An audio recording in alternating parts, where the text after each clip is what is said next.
Beautiful soul, pause for a moment. Feel the presence of God, universe, source, your angels, and spirit team wrapping you with love. God knows exactly who you are and has many purposes for you.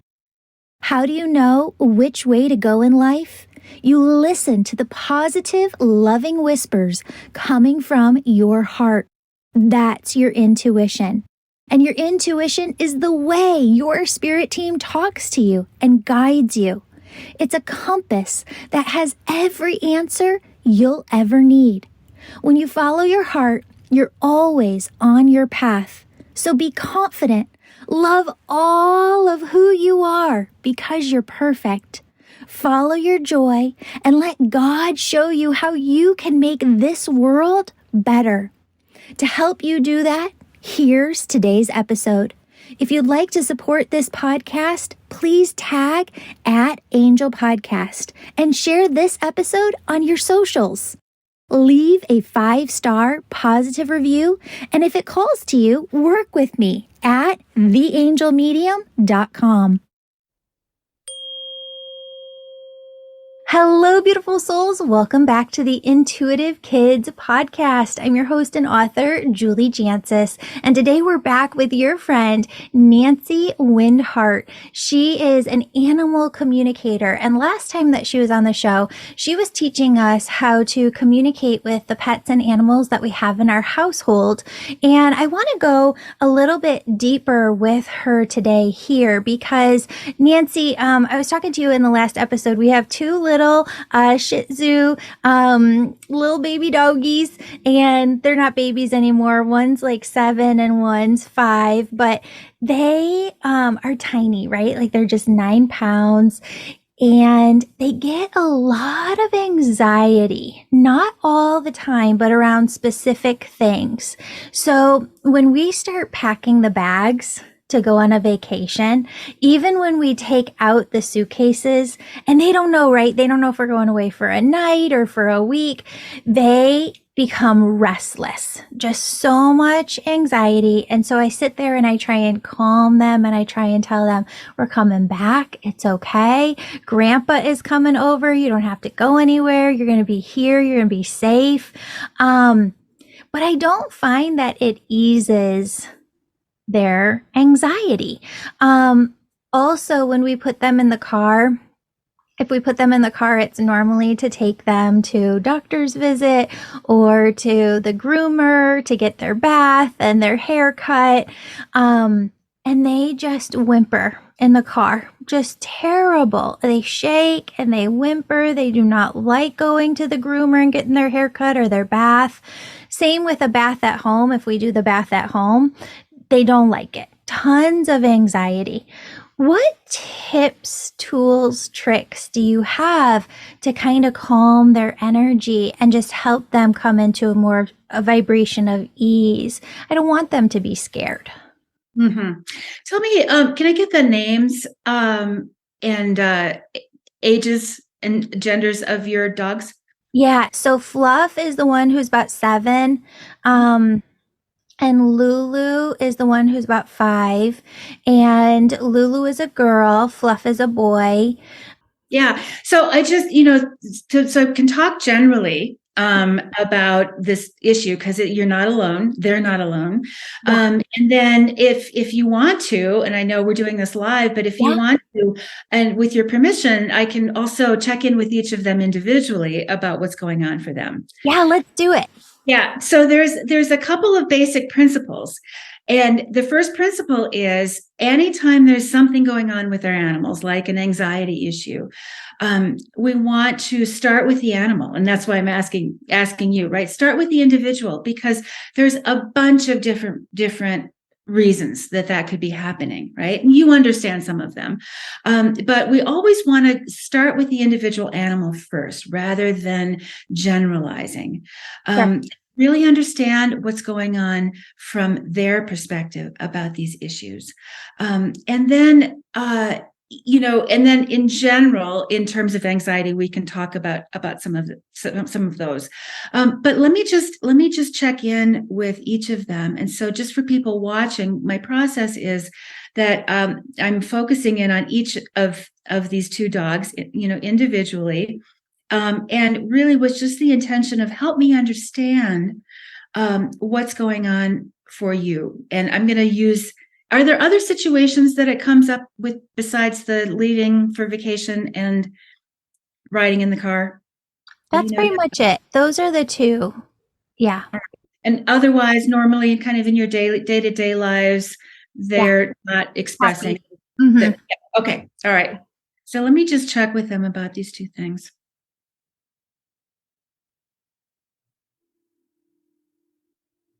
So on the first thing, and they're kind of going back and forth between the two of them.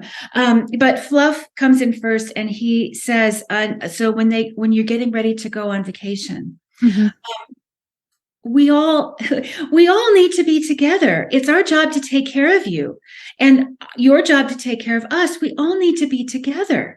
And so it's not about feeling unsafe, staying at home with their grandpa, right? But we're all supposed to be together as a family. Mm-hmm. And we don't like it when we're not all together, because then we can't take care of you. Yeah. And they're showing me, especially your daughter, right? We Yeah. we want to be with her, but we all need to be together. That's our job. And so it makes us feel uncertain. And I can feel the energy is like, as he's saying this to me, like we just don't know. So with that one of the things that you can do, because as you found out, just saying it's okay, you're going to be okay, you're going to stay home, grandpa's coming over, it doesn't help, right? No, it doesn't help at all, right? No. So you need to help them understand a few more things about it. Okay. And I think and this might be more than we have time to do together today, but you can do this on your own, because I know you've got the ability to connect with them. So, first of all, give them some real clear information about, first of all, why is it that they can't come with you, right? So maybe you're going on an airplane, that would be really stressful for them, right? Or you're going someplace where they're not allowed to be. Or you're going on a long car ride, which, we know they're not thrilled about anyway, right? Yes. So there's a reason they're not able to come with you. Right. And there's a reason that you need to go wherever you're going, right? Yeah. And so just to help them understand, right? This isn't a situation where we can all be together. Sometimes we have to be apart. And then to really let them know, as how long you're going to be gone and what it's going to look like. So you do that by giving them pictures. So even communicating their grandpa, who presumably that's somebody that they know and have a relationship with and like, right? Is going to come and stay, right? So you just give them that picture of him, and they'll understand who that is, right? And then we can also communicate to our animals about time. And especially our friends who live with us in our families, they understand our routines, right? So, I found many animals, just like all of us, they could have a clear understanding of day and night, right? Light and dark, sleeping time and wake time. And then also they can have a sense, depending on our family and the routine of, say the length of time of a week.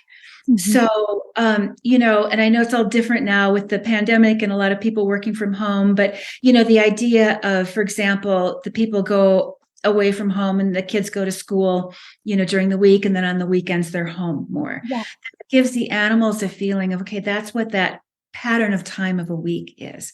And so we can use that to communicate to our animal friends. Okay, we're going to be gone. Let's say we're going to be gone a week. All right. So it's going to be this many times of the nighttime, of the dark time, right? And this many, they're the same amount of time as like when, we go to school for a week and then we have a weekend, that amount of time, to kind of let them know, okay, this is how long this is going to be. Grandpa's not going to be living with you for, a year, right? It's going to be a week, right? And then we're going to all be together again. And then we can also give them the pictures of Okay, we're gonna come home. We're gonna all be together again. So that's a way that we can help them on just that understanding level. And then sometimes animals need more help than that, just on the physical level. Mhm. So this is where things like, some people will use things like energy work, like Reiki, to Yes. help to calm them down. Or sometimes, check with your veterinarian. But sometimes there are herbal supplements that you can give them to help to calm them down. One thing that I recommend a lot, because it's easy to find and it's safe, and I think it's worth a try for anxiety, is Rescue Remedy, which is a flower essence that you can use. You can get it at most health food stores, that kind of thing. And you just can put a couple drops in their water, and it helps in stressful situations. It helps to calm things down. So those things can help. It may not always be enough, right? It might not make them completely calm and relaxed, right? You may have to go through this a little bit, but those are some things that can help to dial it down. And then, as much as possible, also keeping your energy calm, right? And like going on vacation, we get all busy and stressed out trying to pack and all of that. So that can impact them too. There's a lot of change, there's a lot of movement, right? Yeah. So on the going in the car, do you ever do things in the car with them that are not the vet or the groomer? We don't often because we live right near a prairie path where we can walk to everything. We have this other like lake that we can go walk around. There's just a ton that we live around that Yeah. we're able to like get them out. Yeah. Yeah. So what I get from them about that, there's two pieces, and one is just that the car always means we're going someplace where it's stressful, Yes. right? Yeah. So, and then the other thing I'm feeling, and I'm feeling this especially from Lulu, is that the car itself, like the motion of the car, and the whizzing by, the fast motion and the whizzing by, really makes her not feel well in her body, and Okay. really gives, right. And it's true for both of them, and then they bounce off each other too, right? Yes, So, they do. they get them each other all worked up, right? So, really understanding that. So it's both parts of it. So if it's something you want to work with them on, then we go to the behavioral, like what a dog trainer would tell you, a good positive reinforcement based, positive dog trainer would say, okay, you need to start working on making the car something that's not scary, Yep. right? And Yep. for short times. And, you have to see, depending on how uncomfortable the actual motion of the car is, you maybe do this for just, a short drive around the block, but then you get someplace fun and Yeah. you have something they really enjoy, or some really wonderful treats that only happen when you go in the car. So that's, to work with it that way if you want to help them acclimate to that. And you can use the Rescue Remedy also, right? If you're going to go to the vet, or go to the groomers, you can use that too. That can help, but it's often not enough when it's kind of an ingrained thing. But to start to retrain that and rework that is something fun and something happy for them. Yeah. I love that. With the anxiety, one other little tool I'll mention that you might try if you haven't is sometimes the thunder shirts, that are used for animals who are really scared of thunderstorms. They can be helpful for car rides and things like that. So, I always tell people they're worth a try. They work great for some animals. They don't work great for others, but I think it's worth a try at least to That's see if it's awesome. helpful. Yeah, Yeah. that's a great idea. And you hit the nail on the head too. It's Fluff who is definitely more scared of the trips. He does not like it. And it's Lulu who gets more scared in the car. So it's interesting that you really kind of pulled those two through. I love that.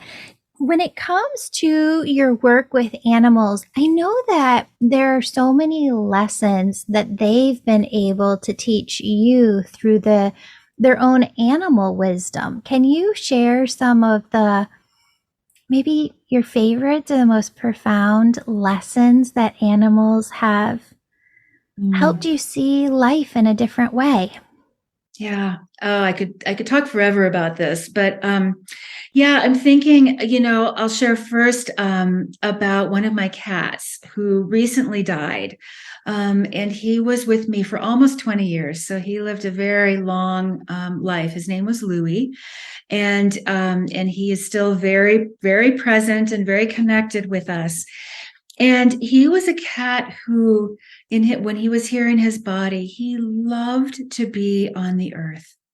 And I made little safe places for him where he could do that, where he wouldn't be in danger. He loved helping people to hear and understand. And one of the pieces of wisdom that he would always share with people, and it sounds very simple, but it's actually very profound, is sit on the earth, connect to the earth, feel the earth. And he would say, just like feel the earth through your belly, like I do as a cat laying on the earth, but also through the paws. And he would say it's really good for humans to walk on the earth and like touch the earth with their feet and touch the earth with their bodies. That this is really helpful, and it's really the way that we connect with each other and with spirit, is through the earth. We don't have to leave our bodies and go up someplace else, but we connect through the earth. So that's one lesson. And then, boy, I've had the privilege of spending time with wild dolphins and being in the water with them. And these are not dolphins who are in captivity, but these are dolphins who are, wild dolphins who choose to engage with and interact with people on their own terms.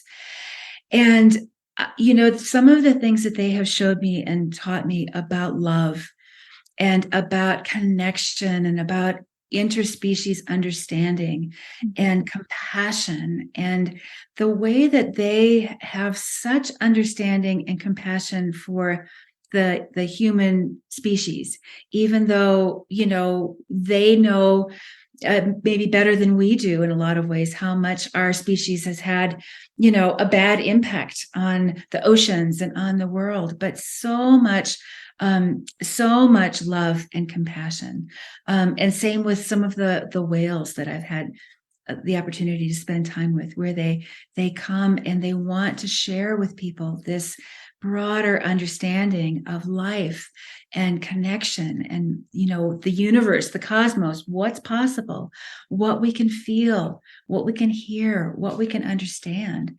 And so they have this vast, I'm thinking now of whales in particular, but this is also true for the dolphins that I was talking about, this vast understanding of energy and communication and feeling that extends, so far beyond their physical bodies.